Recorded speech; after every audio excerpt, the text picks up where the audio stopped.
vem uma outra face do jejum. Exercício em jejum, que nem eu estou fazendo aqui. Exercício em jejum, pessoal, começou a ser desenhado mais seriamente a partir de 2011, com o trabalho de uma pesquisadora chamada Karen Proien. Tá? E o que ela falou que é muito importante?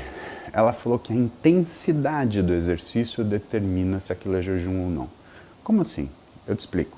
O estudo que ela fez, ela pegava pessoas e colocava 2 horas fazendo exercício de baixa intensidade em jejum. E o que ela descobriu? Em primeiro lugar, que a intensidade desse exercício era muito baixa. Era 60% a 65% da capacidade máxima de consumo de oxigênio. E isso eu preciso de um tempo para explicar para vocês. Né? A gente mede parte da nossa capacidade física por esse dado, consumo máximo de oxigênio, né? O VO2 max. E o que ela mostrou? Que quando você tem um exercício mais intenso do que 65% do seu VO2 máximo, você faz o seu corpo liberar estoques de glicogênio. Aí não é jejum. Você está se consumindo, mas você não está, por mais que você não esteja comendo, né, você está consumindo energia, você está liberando energia. E quando você libera glicogênio, você tira o principal objetivo do exercício em jejum, que é causar uma coisa chamada injúria mitocondrial. Como que funciona isso? Seguinte, então o que a Karen mostrou é, exercício em jejum funciona? Sim, só que ele funciona porque ele cria uma coisa chamada injúria mitocondrial, que depois um cara chamado Ryan Morrow, ele foi explicar melhor isso daí, né? Mas no trabalho da Karen, o que ela mostra? Que a pessoa emagrece mais na fase de realimentação, no refeeding. Então ela não emagrece enquanto ela está fazendo exercício em jejum, ela emagrece quando ela volta a comer. E o Ryan Morrow explicou isso, ele falou, olha, quando você faz um exercício em jejum de baixa intensidade, ou seja, você não deixa liberar glicogênio para você ter aquele desempenho, o que o teu corpo faz é estimular a mitocôndria para ela aumentar e se dividir. Você causa o que a gente chama, o que o Ryan Morrow chamou de injúria mitocondrial. A mitocôndria ela precisa gerar energia para você conseguir fazer exercício. Você está fazendo exercício em jejum. Por quê? Porque isso é sobrevivência.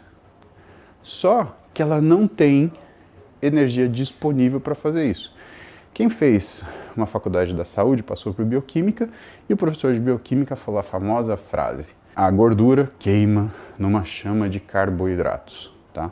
E se você não der esse carboidrato? Se você fizer o exercício em jejum e se você trabalhar em baixíssima intensidade. Por quê? Porque toda vez que você trabalha em alta intensidade, você libera adrenalina, a adrenalina faz você liberar glicogênio muscular e hepático, ou seja, você começa a liberar o carboidrato para essa mitocôndria trabalhar. Por isso não adianta correr em jejum. Por isso não adianta você fazer exercício intenso em jejum. Você não vai melhorar a sua condição física. Você vai piorar o que é a tua musculatura. Basicamente, você vai fazer o seu corpo ficar mais eficiente do ponto de vista de reservar energia e o que você vai conseguir é engordar. Pô, fazendo exercício? Sim. Ué, você não está mostrando para o seu corpo que ele pode passar por uma grande restrição de energia? Como é que você acha que o seu corpo vai reagir? Se você faz o seu músculo passar por um grande esforço tensional, ele aumenta.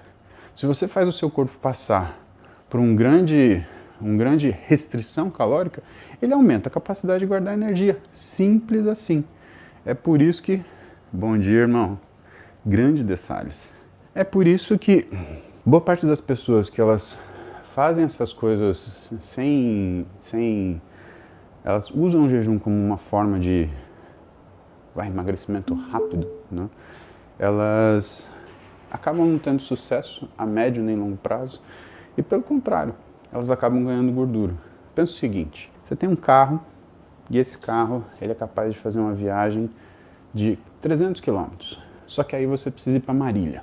Marília fica a 485 quilômetros de São Paulo, ou seja, 185 quilômetros short aí. Vamos supor que não tenha posto de gasolina. O que você vai fazer? Você troca o tanque de gasolina do seu carro. Sabe que carro que faz isso, pessoal?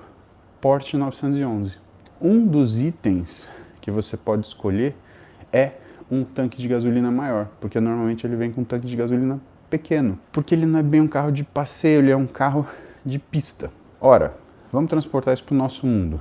que você acha que o teu corpo vai fazer com você se você ficar mostrando para ele que a energia que ele guarda não é suficiente? Ele vai reservar mais energia, ele vai reservar mais gordura. Então você ganha eficiência de engordar. E isso é uma coisa muito ruim, porque para você mudar isso é muito complicado. Se você colocar mais exercício, você aumenta isso. Se você colocar mais energia para tirar a restrição, você aumenta a reserva. Então tem um período que a gente tem que consertar metabolicamente essas pessoas, que ela vai ter que engordar para depois começar a perder.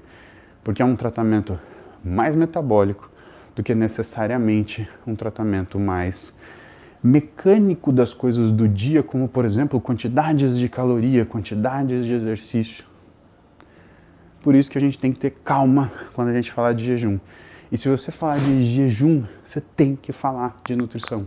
E você tem que falar do nutricionista. Você precisa de um cara para guiar isso você.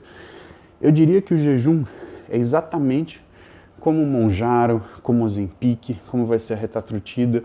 Se você está usando isso, você precisa de um médico nutricionista, para os dois trabalharem juntos e verem como o teu metabolismo está funcionando, qual o benefício que está acontecendo e controlar o que é essa magnitude de resultado. Né? O que o Monjaro ele tem feito, pessoal? Ele tem feito as pessoas ficarem em jejum.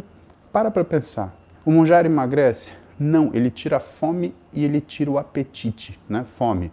Sentei para almoçar, comi lá meu frango, arroz e feijão. Apetite. Terminei o almoço, eu quero comer um docinho. O Monjaro tira os dois. A tirzepatida faz isso por quê? Porque ela tem o GIP, que é um hormônio incretínico que aumenta a ação do GLP-1, melhorando, inclusive, que é a sensação de recompensa que o alimento traz. Por isso que ele é melhor que o Ozempic. Porque o Ozempic só tira a fome, mas não tira a vontade de comer.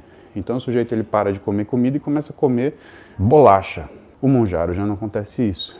E com a retatrutida vai acontecer menos isso, né? Só que eu já falei isso para vocês estão muito ansiosos com retatrutida, talvez pela quantidade de informação que tem saído, e a retatrutida ela não é uma bala de prata, tá? A retatrutida, o que ela faz, ela é com o análogo de glucagon, se você tiver uma alimentação equilibrada por um nutricionista, principalmente em quantidade de proteína, você preserva a massa muscular. Se você não tiver e simplesmente tomar o remédio, você vai perder massa muscular mais rápido ainda. Porque o análogo de glucagon, ele destrói aminoácido. Ele degrada e oxida aminoácido assim, ó. Então você está conseguindo mais uma droga que vai fazer espoliação. Se você não mudar o que é o teu comportamento alimentar, ou se você não estiver sendo assistido por um profissional, a coisa vai te complicar. Lembrem assim, né, se for conveniente para vocês, aperta o botão de seguir aí. Eu tenho recebido algumas mensagens, não são muitas, de que precisou seguir mais de uma vez porque a plataforma derrubou. Eu recebi isso do Instagram e do YouTube. Pelo sim, pelo não, aperta o seguir aí, garante que você vai estar comigo aqui todo dia, de manhã, às 7 da manhã. Estamos aqui fazendo cardio, trocando ideia para deixar o dia melhor. Combinado?